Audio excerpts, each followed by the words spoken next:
Amen. Que Dieu vous bénisse. Amen. Amen. Ok. Je veux juste ce soir, pendant quelques minutes, prêcher la parole du Seigneur.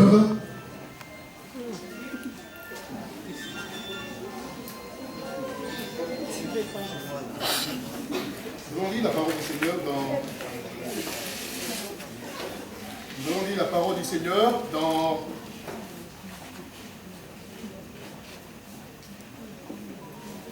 l'Évangile selon Matthieu.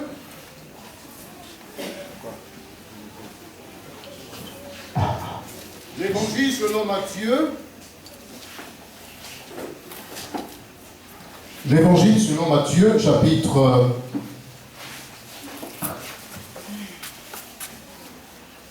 8. Nous lisons à partir du verset 5. Matthieu, chapitre 8, verset 5 au verset 13.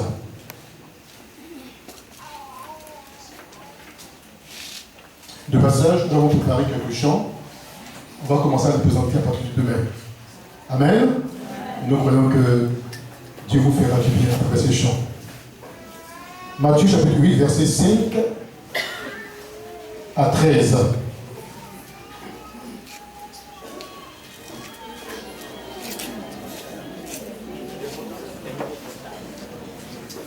Voilà, le pasteur me demande que tous ceux qui ont un portable, vous pouvez...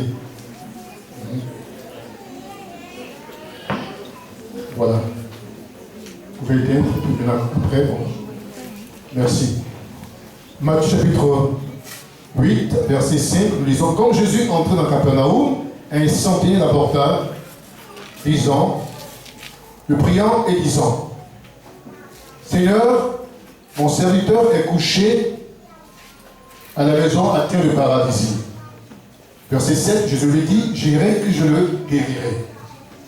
Le centenier répondit, Seigneur, je ne suis pas digne que tu entres sous mon toit, mais dis seulement un mot, et mon serviteur sera guéri. Car moi qui suis soumis à des supérieurs, j'ai des soldats sous mes ordres. Et je dis à l'un, va, et il va, à l'autre, viens, et il vient, et à mon serviteur, fais cela, et il le fait. Après l'avoir entendu, Jésus fut dans l'étonnement et dit à ceux qui le suivaient, je vous le dis, en vérité, même en Israël, je n'ai pas trouvé une aussi grande foi. Or, je vous déclare que plusieurs viendront de l'Orient et de l'Occident et seront à table avec Abraham, Isaac et Jacob dans le royaume des cieux. Mais les fils du royaume seront jetés dans les ténèbres du dehors, où il y aura des pleurs et des grincements dedans. Verset 13. Puis Jésus dit au centenier, va, qu'il te soit fait selon ta foi. Et à l'heure même, le serviteur fut guéri. Amen. Amen. Nous allons ensemble lever les mains tout le monde. Et dites avec moi, Seigneur Jésus, nous te bénissons pour cette évangélisation. Aujourd'hui, c'est le premier jour de notre évangélisation. Merci pour ta présence. Merci pour ta fidélité. Seigneur, je suis venu pour écouter ta parole et pour expérimenter ta puissance dans ma vie. Seigneur Jésus, parle-moi et crée la foi dans mon cœur pour me permettre d'expérimenter ta puissance dans ma vie. Merci Seigneur. Agis ce soir. Sauve, guéris, délivre et opère des miracles. Que toute la gloire te revienne. En ton nom Jésus-Christ, j'ai prié. Amen. On va parler plus fort le Seigneur.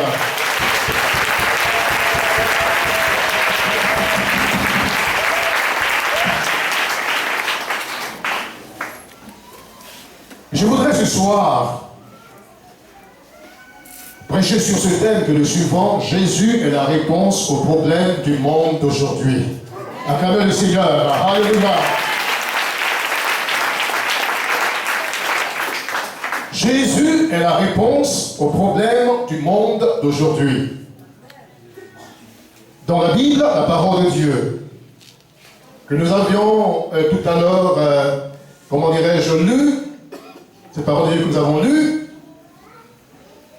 la Bible nous parle d'un homme, d'un centenier. Cet homme n'était pas n'importe qui. Cet homme était un soldat.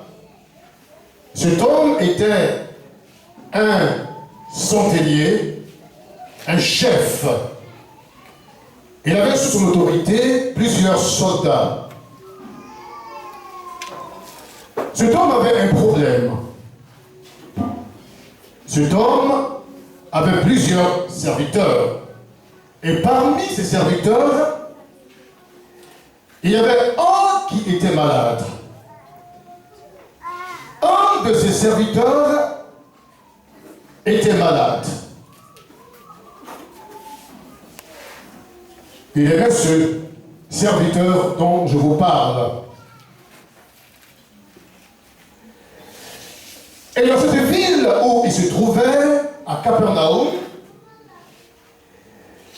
il entend que Jésus de Nazareth est arrivé. Qu'est-ce qu'il va faire? Il va donc se déplacer. Il va s'orienter vers le Seigneur Jésus pour apporter à sa connaissance son problème. Cet homme avait un problème et son problème est le suivant. Son serviteur était malade, atteint de paralysie. Aujourd'hui, plusieurs hommes et femmes dans ce pays au nom vivant, en Côte d'Ivoire, plusieurs hommes et femmes sont malades. Plusieurs hommes et femmes sont infirmes. Plusieurs hommes et femmes sont malades comme cet homme. Plusieurs hommes et femmes ont des problèmes. Des problèmes d'ordre spirituel, d'ordre financier, d'ordre matériel, d'ordre psychique, que sais-je encore. Ce soir, tu as été invité, cher ami, tu as un problème ou tu as des problèmes. Mais je suis ici pour vous dire que cet homme a posé un acte qu'il fallait poser quand on est confronté à des problèmes. Parce qu'aujourd'hui, il y a des hommes et des femmes, des Ivoiriens et des Ivoiriennes qui ont des problèmes, mais qui, malheureusement, se sont orientés vers les sciences occultes, vers les méditations à caractère transcendantal, vers les méditations orientales, vers la magie, vers la sorcellerie, et cherchant la solution à les problèmes. Mais beaucoup d'entre eux ont été déçus. Beaucoup d'entre eux ont été déçus. Parce que l'homme, ou ses forces occultes, ses puissances maléfiques, ne peuvent pas apporter une solution aux problèmes du monde aujourd'hui. Cet homme s'est orienté vers Dieu lui-même. On acclame le Seigneur. Alléluia. Écoutez-moi très bien. Jésus est non seulement 100% homme, il est aussi 100% Dieu. On acclame le Seigneur. Jésus est 100% homme, 100% Dieu. Au commencement était la parole était avec Dieu et la parole était Dieu. Il est donc la parole, le verbe, le logos. La parole faite chair. Dieu est venu sous la forme d'un homme. Il a paru comme un simple homme. Dieu le Fils a paru comme un simple homme pour faire la volonté de Dieu. Et en s'orientant vers Jésus-Christ, il s'est orienté vers Dieu lui-même, parce que Jésus est Dieu. Ce soir, cher ami, je t'invite à t'orienter vers Jésus-Christ de Nazareth. Alléluia! Alléluia! Alléluia! Jésus est la solution au problème du monde d'aujourd'hui. Cet homme a compris que Jésus était la solution à son problème. Voilà pourquoi il s'est orienté vers le Seigneur. Mais il y avait un élément qui le caractérisait. À part la foi, sur laquelle je vais très bientôt revenir, il y avait un autre élément qui caractérisait la vie de ce centenier, c'est l'humilité. Cet homme savait qu'il était un Romain. Il savait qu'il était un soldat. Il savait qu'il était un chef. Et que sous son autorité, il y avait plusieurs soldats. Il connaissait son importance. Parce qu'il était un chef. Un homme important de la société romaine. Mais cet homme a compris que, bien qu'il fût important, il y avait une personne qui était plus importante que lui. Il a compris que Jésus était plus important que lui, que Jésus était le général des généraux, que Jésus était le roi des rois, que Jésus était le Seigneur des seigneurs, que Jésus était la tête, que Jésus était en haut, que Jésus était Dieu. Il a compris l'importance de Dieu. Alléluia! Alléluia! Alléluia!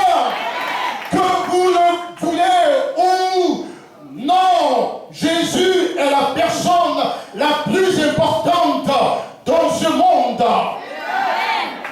Hier, aujourd'hui et éternellement, il est plus important que mon président.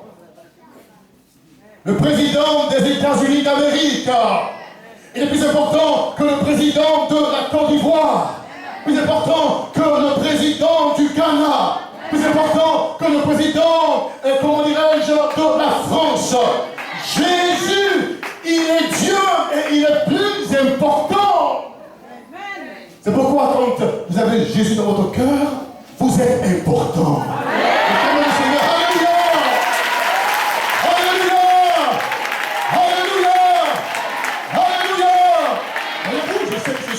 Important parce que dans mon cœur habite l'homme le plus important, c'est Jésus-Christ de Nazareth. Je sais que je suis important parce que Jésus-Christ habite dans mon cœur. Jésus est le plus important. Gloire à Dieu! Gloire à Dieu! Gloire à Dieu! Alléluia! Il a compris que Jésus était plus important que lui. Et il a compris que Jésus était plus grand que lui. Amen. Alléluia. Amen. Alléluia. Amen. Alléluia. Est-ce que vous savez que Dieu est plus grand que tous les hommes qui sont sur la terre? Amen. Beaucoup de personnes aujourd'hui, comme on dit, qui sont ivoiriens, parlant de leur citoyenneté, ils sont fiers d'être citoyens ivoiriens, citoyens burkinabés, citoyens maliens, citoyens américains, citoyens ghanéens. Oh, c'est vrai, être citoyen ivoirien, burkinabé, malien, c'est une très bonne chose. Mais je suis ici pour vous dire que je suis fier, encore fier, d'être citoyen du royaume des cieux.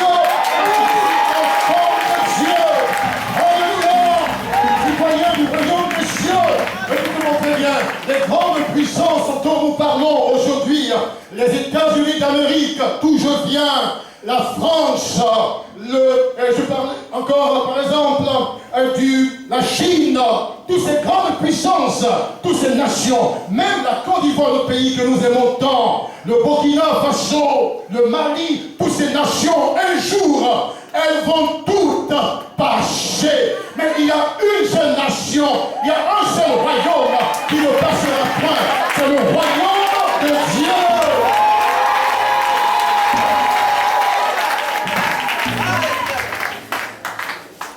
Alors je suis fier d'être citoyen du royaume des cieux. Alléluia. Citoyen du royaume des cieux. Cet homme était humble. Il a mis de côté son importance, sa popularité. Il a mis de côté ce qu'il était. Il est venu à Dieu pour porter à sa connaissance son problème. Aujourd'hui, beaucoup d'Ivoiriens ne peuvent pas expérimenter la puissance de Dieu dans leur vie parce qu'ils sont orgueilleux. Aujourd'hui, beaucoup d'Américains, beaucoup de Français ne peuvent pas expérimenter la puissance de Dieu dans leur vie parce qu'ils sont orgueilleux. Le temps est venu de mettre de côté tous nos diplômes universitaires. De mettre de côté toute notre importance et venir au Dieu Tout-Puissant. Reconnaître sa suprématie. Reconnaître sa grandeur. Et s'humilier comme cet homme. Cet homme s'est humilié devant le Dieu vivant et vrai. Alléluia! Il s'est humilié devant le Dieu vivant et vrai. Et vous savez, c'est un principe divin. Celui qui s'humilie sera élevé. Humilie-toi sous la main puissante, main de Dieu, et il te lèvera au temps convenable. Amen. Cet homme s'est humilié sous la puissante main de Dieu. Ça, c'est l'humilité. Ça, c'est l'humilité. Ce soir, viens au Seigneur Jésus-Christ. Avec tous les problèmes que tu as, viens t'humilier sous sa puissante main. Amen. Viens t'humilier sous sa puissante main. Les hommes de ce monde peuvent vous élever et même vous glorifier. Et dire, monsieur, madame, vous êtes le meilleur. Monsieur, madame, vous êtes la personne la plus importante.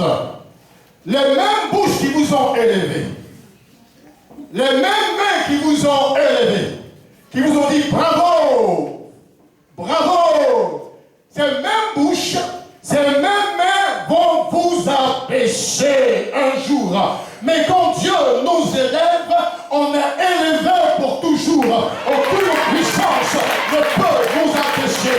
Aucun mystique ne peut nous abaisser. Aucune force occulte ne peut nous abaisser. Parce que nous sommes élevés pour toujours par le Dieu Tout-Puissant. Alléluia. Et nous avons besoin de l'élévation qui vient du Dieu Tout-Puissant. Recherchons l'élévation qui vient du Seigneur. Parce que quand lui nous élève, personne ne peut nous abaisser. On est élevé pour toujours. Cet homme s'est humilié et Dieu l'a élevé. Gloire à Dieu. Il a compris que Jésus était la solution à son problème. Et il est allé, n'est-ce pas, au Seigneur avec humilité. Et il a présenté son problème. Seigneur, mon serviteur est couché à la maison, atteint de paralysie. Et qu'est-ce que Jésus lui a dit? J'irai et je le guérirai. Le Dieu qui est toujours prêt à nous apporter de l'aide. Parce qu'il nous aime. Peu importe ce que les gens ont dit vous concernant. Monsieur, madame, peut-être qu'il y a seulement 2 jours de cela, 3 jours de cela, que sais-je encore, quelqu'un est venu vous dire qu'il n'aime pas votre tête.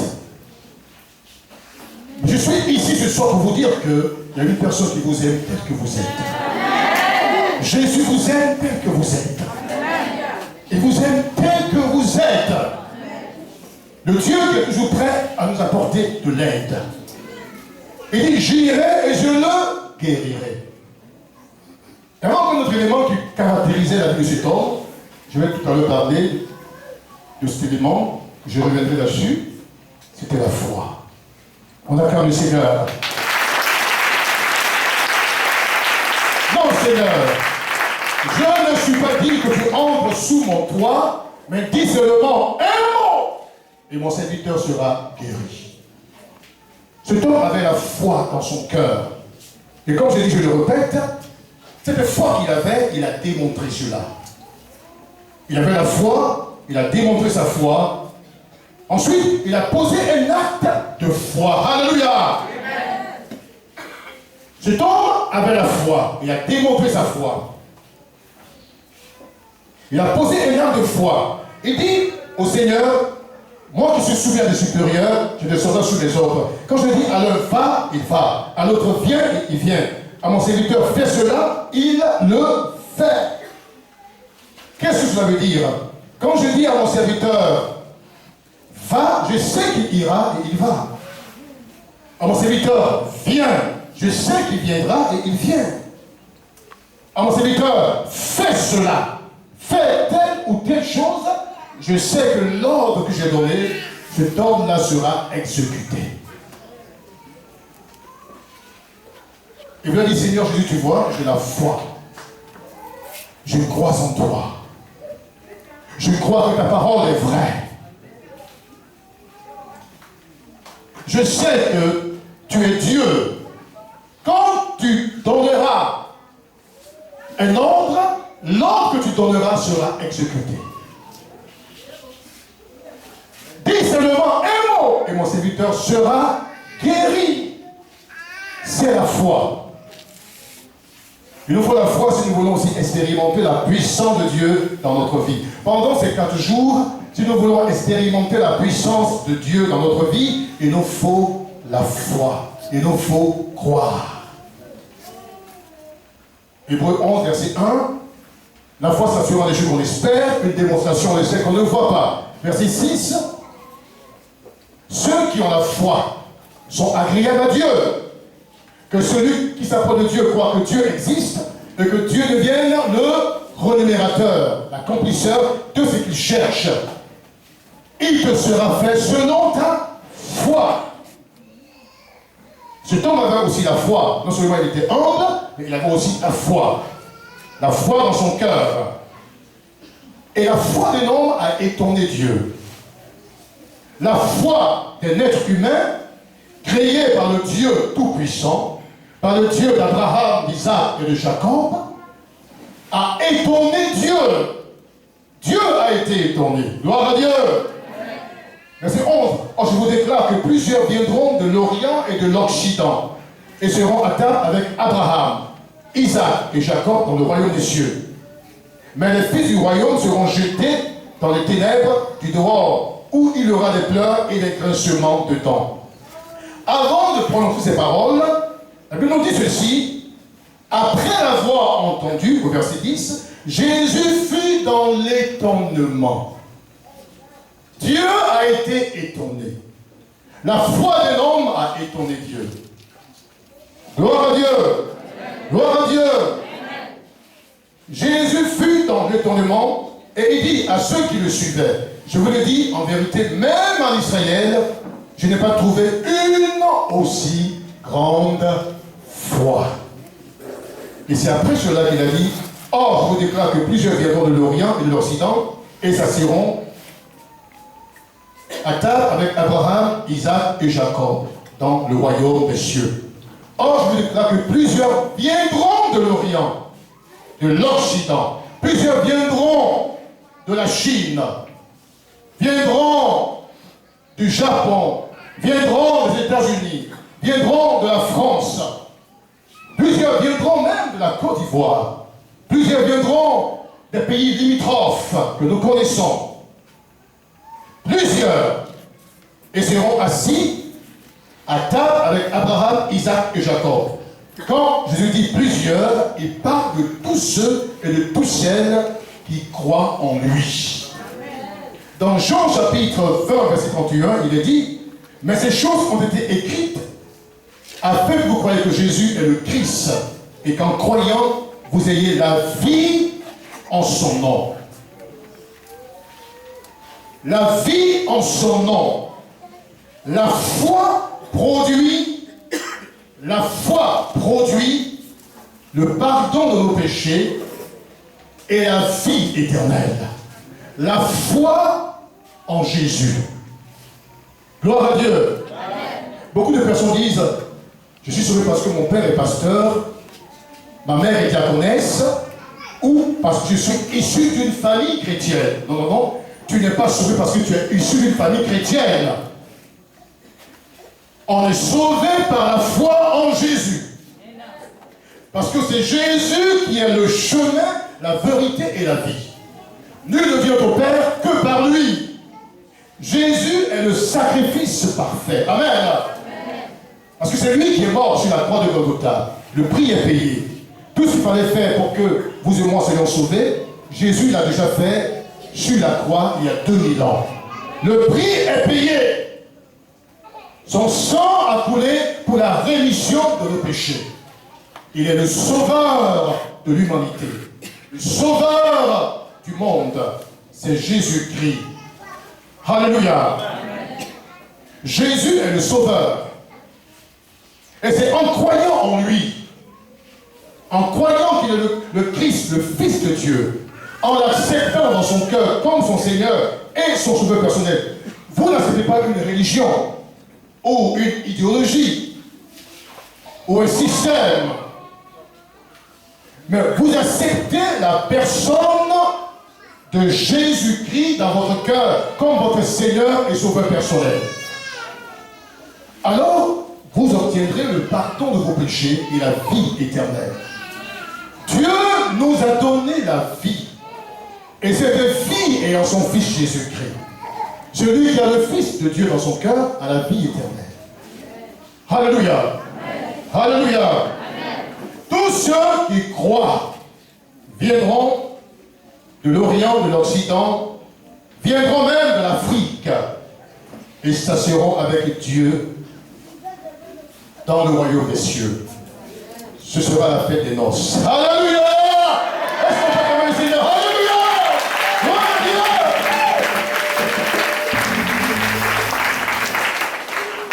Nous le verrons face à face.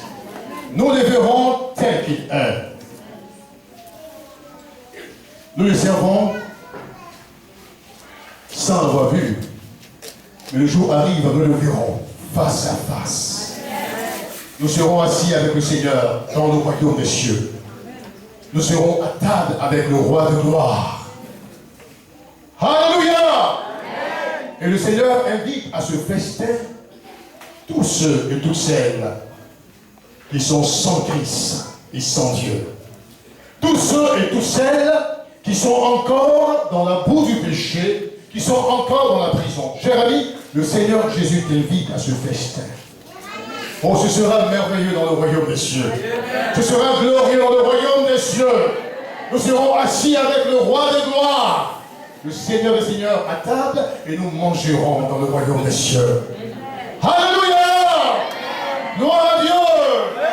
Et nous serons avec le Seigneur pour toujours, pour l'éternité.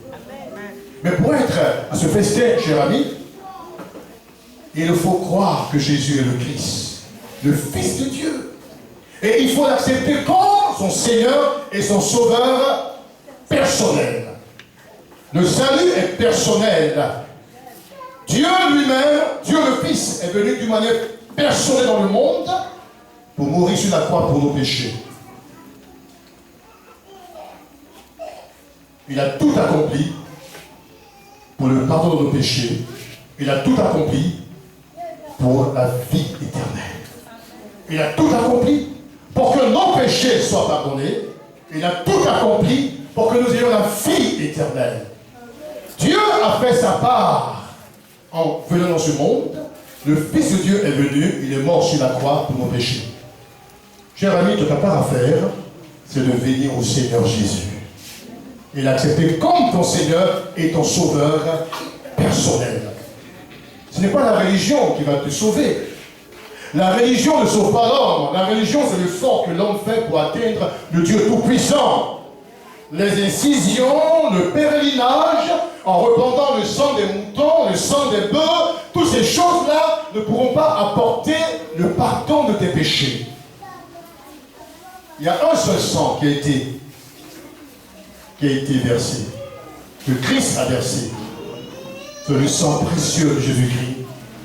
qui nous purifie de tout péché. Oh, si tu es homosexuel, si tu es lesbienne, oh, si tu es un pédé renommé, si tu es un sorcier, une sorcière, tu as tellement mangé la chair humaine, tu n'as plus de dents dans ta bouche.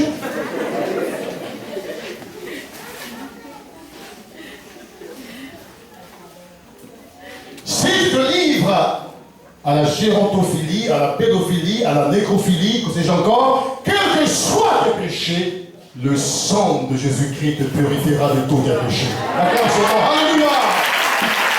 Gloire à Dieu! Alléluia! Alléluia! J'étais un grand danseur, on m'appelait avant You Phaser. Mais avec qui tu phases, toi? You Phaser. Mais j'ai eu la grâce d'entendre la douce voix de Jésus-Christ. Je suis venu au Seigneur et il m'a purifié de tous mes péchés. Tous mes péchés ont été pardonnés. Je suis sauvé de la vie éternelle. Et comme le pasteur Conan et autres, nous sommes en route pour le ciel. Nous sommes en route pour le paradis. Nous sommes en route. Alléluia! Gloire à Dieu! Gloire à Dieu! Le sang de Jésus-Christ nous purifie de tout péché. Tu diras, évangéliste Aïs Marcel, oh, je souffre. Je vais être délivré de ce corps de mort. Je suis un grand coureur de jupons.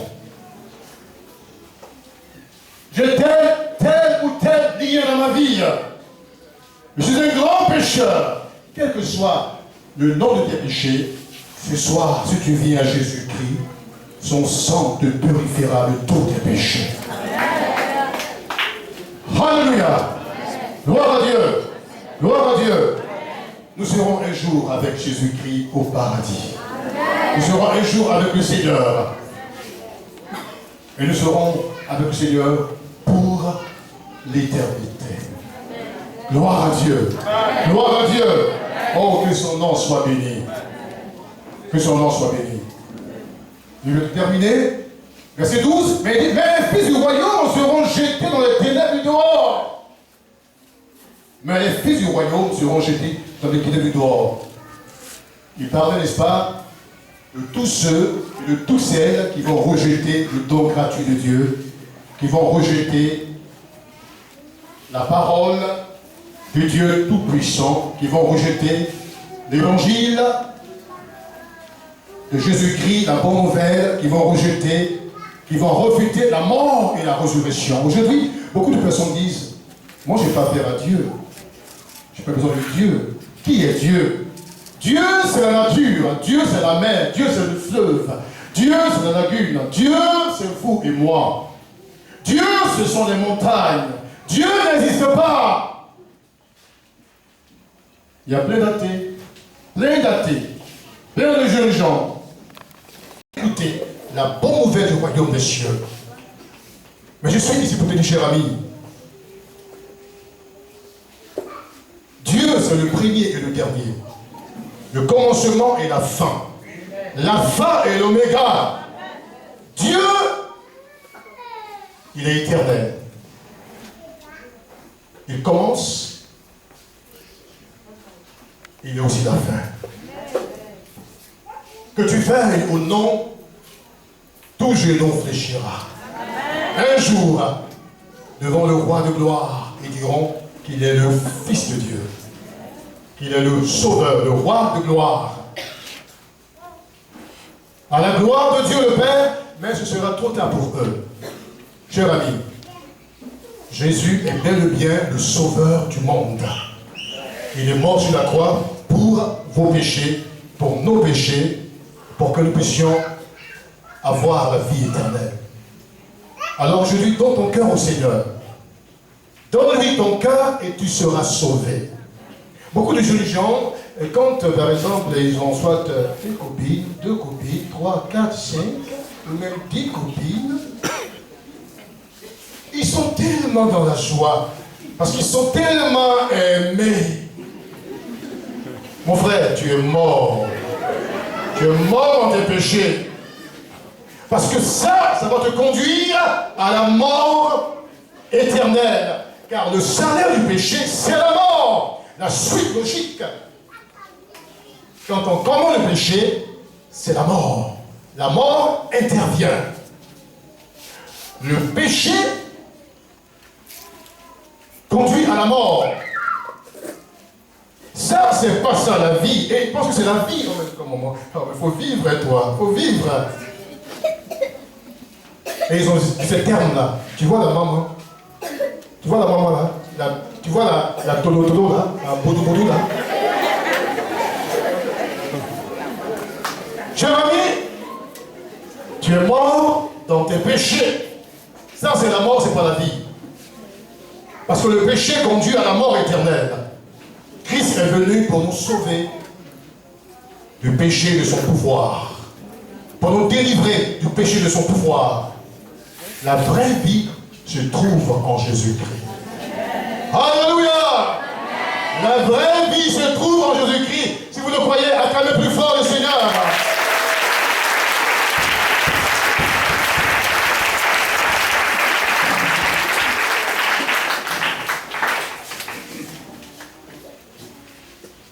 Alléluia.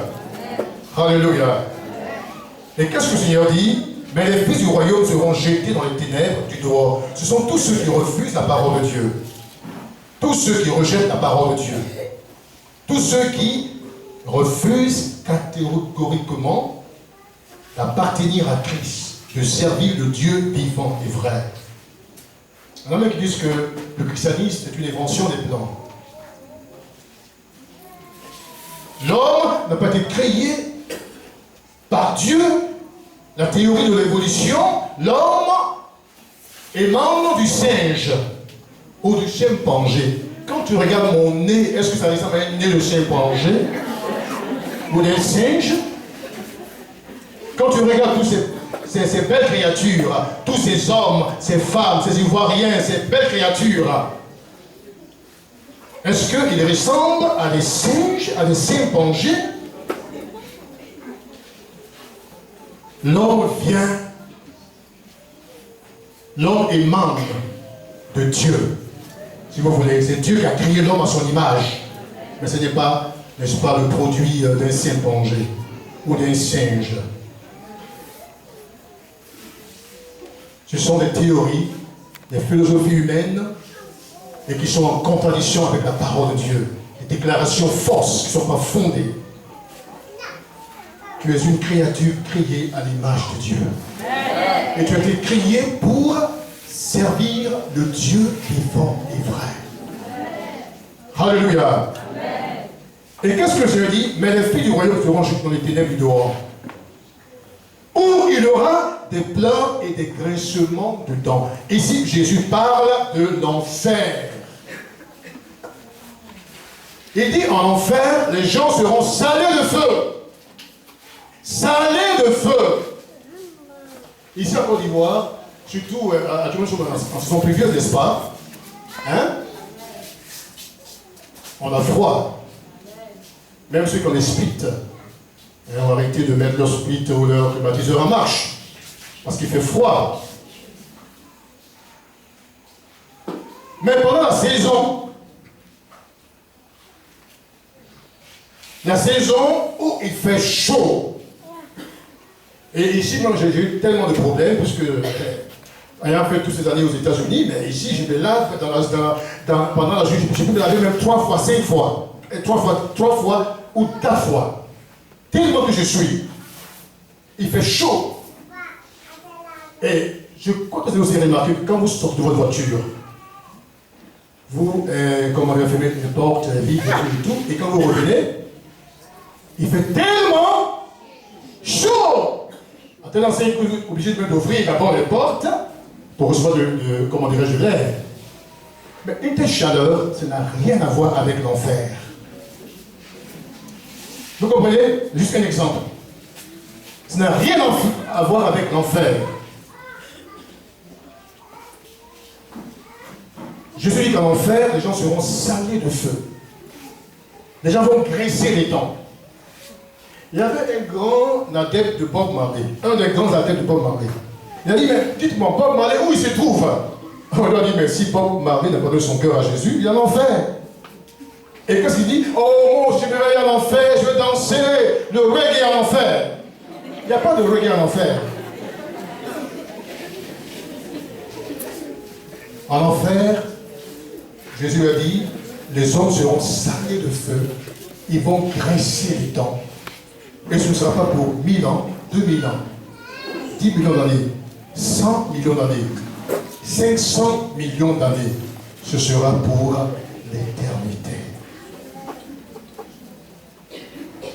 C'est pourquoi Paul a dit, je vous en supplie, au nom du Seigneur Jésus-Christ, soyez réconciliés avec Dieu.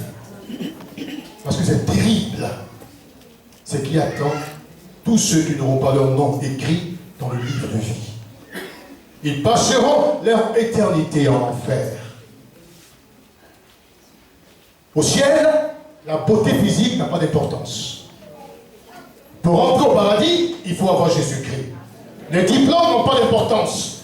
La position sociale dans la société où tu es n'a pas d'importance. Pour aller au paradis, il faut avoir Jésus dans ton cœur. Mais tous ceux qui n'auront pas Christ dans leur cœur, n'auront pas leur nom écrit dans le livre de vie, et toutes ces personnes-là seront jetées dehors.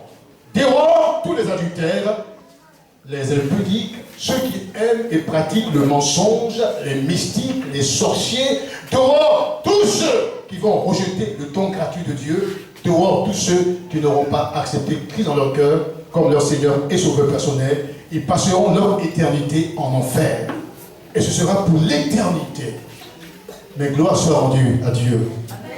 Pour nous qui sommes en Christ, pour nous qui appartenons à Jésus-Christ, il n'y a plus de condamnation. Alléluia! Il n'y a plus de condamnation. Il n'y a plus de condamnation pour toi, mon frère, pour toi, ma soeur, pour nous qui sommes en Jésus-Christ. Verset 13, pour terminer, puis Jésus dit au centenier, va, qu'il te soit fait selon ta foi, et alors même, le serviteur fut guéri. Dans un autre évangile, puisqu'il y a 4 évangiles, l'évangile selon Matthieu, Marc, Luc et Jean, les 4 évangiles nous parlent de la naissance, de la vie, de la mort, de la résurrection, de l'ascension et du retour glorieux de notre Seigneur et Sauveur Jésus-Christ. Dans un autre évangile, Jésus a dit à cet homme, qu'il te soit fait selon ta foi. Et il quitta le Seigneur et il marchait orienté vers la maison où se trouvait son serviteur. Et comme il était en chemin, quelqu'un a couru et lui dit, Maître, ton serviteur est guéri. Il s'est donc renseigné pour savoir à quel moment au juste son serviteur était guéri. Et en portant le moment ou l'heure, le moment juste ou l'heure exacte à sa connaissance. Et il s'est rendu compte que c'est au moment même où Jésus a prononcé la parole.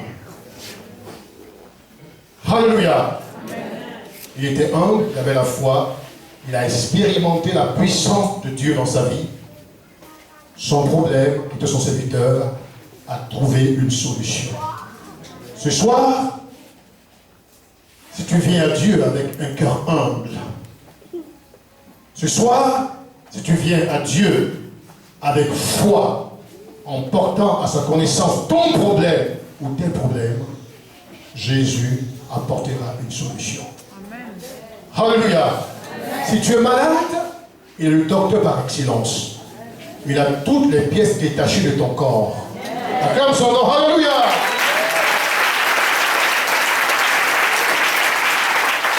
Et il apportera une solution à ce problème.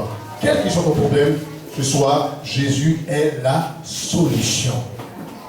Amen. Alors viens au Seigneur.